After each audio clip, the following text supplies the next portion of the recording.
السلام عليكم ورحمة الله وبركاته. أهلا بكم متابعينا الكرام. معانا ريفيو النهاردة وطبعة جديدة معانا النهاردة هنتكلم عنها، وهي الطبعة ال3400 SF. الطبعة ديت كنت اتكلمت في فيديو سابق عن أختها اللي هي ال3410، بس مش المالتي. يعني إيه المالتي؟ المالتي اللي فيها تصوير وسكان وطباعة. ديت الطبعة المالتي. كنت اتكلمت في فيديو سابق عن الطبعة اللي هي العادية اللي هي طباعة بس. إن شاء الله هناخد ريفيو كامل عن الطبعة ديت ونتفرج عليها ونشوف مواصفاتها ونشوف امكانياتها، والطبعه ديت حلوه ولا لا. كل ده هنتكلم عليه في الفيديو ده. ما تروحش في حته تانية واستناني بعد الانترو.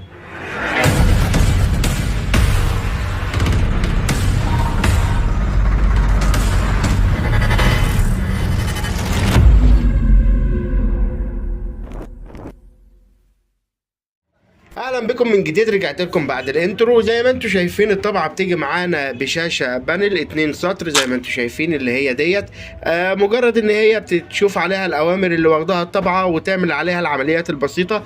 وطبعا الطبعه اللي معانا ديت بتدعم الفاكس، فعشان كده هتلاقي زراير الفاكس موجوده هنا وهنا. وديت الزراير اللي بتقدر تتنقل منها ما بين اول زرار ديت بتقدر تجيب منها اللي هي الريدي تو سكان. يعني ممكن ديت من خلالها تطبع تاخد سكان للكمبيوتر او سكان لمكان الفلاشه معانا هنا.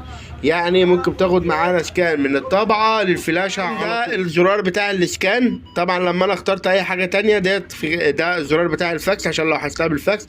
وديت الخيارات اللي انا ممكن منها ان انا اغمق الصوره او افتح الصوره، والكواليتي ان انا اختار الكواليتي من هنا. وهنا زرار التغميق والتفتيح ان انا اغمق وافتح في الصوره بتاعتي. ومن هنا ان انا اطبع الطباعه 100%، يعني اتحكم في حجم الحاجه اللي انا عايز اطبعها 100%، 50% تصغير او تكبير. وبتوصل معانا التكبير لحد 100%، ده اخرها 100%. بعد كده هنتكلم عن الحبارة. والحبارة بتيجي البيت بتاع الحبارة من خلال اللوك ده، بيفتح الباب من هنا. وزي ما انتم شايفين حضراتكم ده البيت بتاع الحبارة. ده البيت بتاع الحبارة زي ما انتم شايفين اهو. وديت الحبارة، وزي ما انتم شايفين الحبارة شكلها كبير وحجمها مناسب. وعلى فكرة الحبارة بتيجي معانا بتدعم الشريحة، يعني المكنة دي بتحتاج الشريحة. وزي ما انتم شايفين ده بيت الحبارة من جوه اهوت. ده المكان اللي بتحط فيه الحبارة. والحبارة بكل سهولة بتتحط كده، والحبارة ما بتجيش يونت درام متفصل، ده بتيجي الحبارة كاملة. وده كده انا قفلت الباب. ومعانا الطبعة اللي معانا النهاردة بتيجي باتنين درج. اول حاجة ده الدرج المانوال، بيساوي معايا لحد هنا حوالي 100 ورقة. واما الدرج التاني فهو درج الكاسيت، وبيساع معانا لحد حوالي 250 او 300 ورقه زي ما انتم شايفين حضراتكم.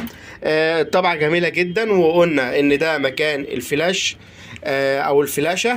وكمان معانا الطبعه بيكون ليها فيدر ان انا ممكن اسحب الورق من فوق. يعني هحط الورق من هنا وابدا ان انا اصور عليها دايركت. يعني مجموعه ورق معايا لو انا عايز اصورهم بحط مثلا الورقه كده وهبدأ ان انا اصور من خلال تلقائي. يعني انا مش هقعد افتح الباب واقفله كل شوية علشان خاطر يصور معايا.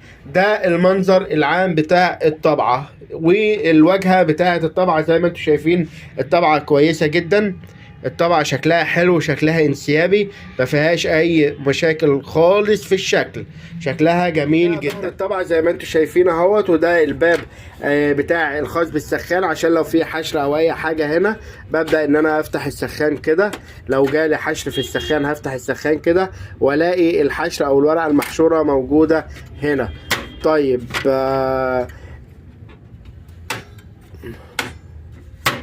وده مكان الباور بتاع الطبعة. وده مكان السوكت اليو اس بي بتاع الطبعة. ده مكان السوكت اليو اس بي بتاع الطبعة. وده مكان الفاكس واللاين اهوت. وده مكان الوايرلس اللي انت ممكن تشيرها على الشبكة وتشغلها وايرلس. طبعة خفيفة جدا. وزي ما انتم شايفين حضراتكم ده التيكت بتاع الطبعة، بتشتغل على 220 ل 240 فولت 50 هرتز، يعني مناسبة للكهرباء اللي عندنا كلنا. وده زرار الاون والاوف. وده زرار الاون والاوف. وزي ما اتكلمنا وقلنا ان المنظر طبعا ثيابي جدا وشكلها حلو جدا. مفيهوش اي مشاكل. الشكل زي ما انتم شايفين حضراتكم مفيهوش، يعني شكلها حلو قوي. هتحطها على مكتب او هتحطها في البيت عند حضرتك تشتغل بيها وتوفر عليك اللي هو التصوير بره. هنيجي بقى بعد كده نجرب الطبعة. هنبدأ ان احنا نختار المنيو، تمام. ولو حابب ان انت تشتري الطبعة من حد فانت هتروح وبعد كده هتختار الريبورت برنت كده وتختار الكونفيجريشن بيج وتدوس اوكي. هتبدا ان الطبعه تحمل معايا وتعمل وورمنج اب وبعد كده تعمل بروسيسنج وبعد كده ان شاء الله تطبع معايا الورقه زي ما انتم شايفين. الطبعه زي ما انتم شايفين سريعه جدا في الطباعه، يعني الورق بتاعها بيطلع بكل سهوله. وده طبعا الكونفيجريشن بيج بتاعها. ولو حبيت تعرف المواصفات بتاعه الكارتريج والبارتس انفورميشن اللي هو البرنت كارتريج والفيزر يونت والترانسفير رولر والبيبر فيد رولر اللي هو بيكر السحب والترانسفير بتاع الطبعه والفيوزر والبرنت كارتريج زي ما انتم شايفين كلها كويسه خالص اهيت وكلها سودا. وده التوتال الكاونتر انفورميشن اللي هو العداد الورق بتاعنا، وبيجي معانا الطبعه ديت بعداد 2946 ورقة. يعني الطبعة كويسة جدا جدا جدا. وده الكونفيجريشن بيج اللي من خلاله ممكن ان انت تحكم على الطبعة اذا كانت كويسة ولا لا، وبيبقى فيه جميع امكانيات الطبعة حتى الاي بي بتاع الطبعة وكل حاجة بتخص الطبعة. دي كانت الطبعة اللي معانا النهاردة. يا رب يكون جمعت لكم كل حاجة عنها في الفيديو ده. الطبعة دي كويسة وبنصح اي حد يشتريها لو موجودة قدامه، وحبارتها حلوة وكويسة وفي متناول الايد. وبالنسبة لكمية الطباعة اللي بتطبعها الحبارة، ان شاء الله الفيديو يكون عجبكم. لو عجبكم الفيديو ما تنسيش تدعموا القناة باللايك والاشتراك. اشوفكم في فيديو جديد والسلام عليكم ورحمة الله وبركاته.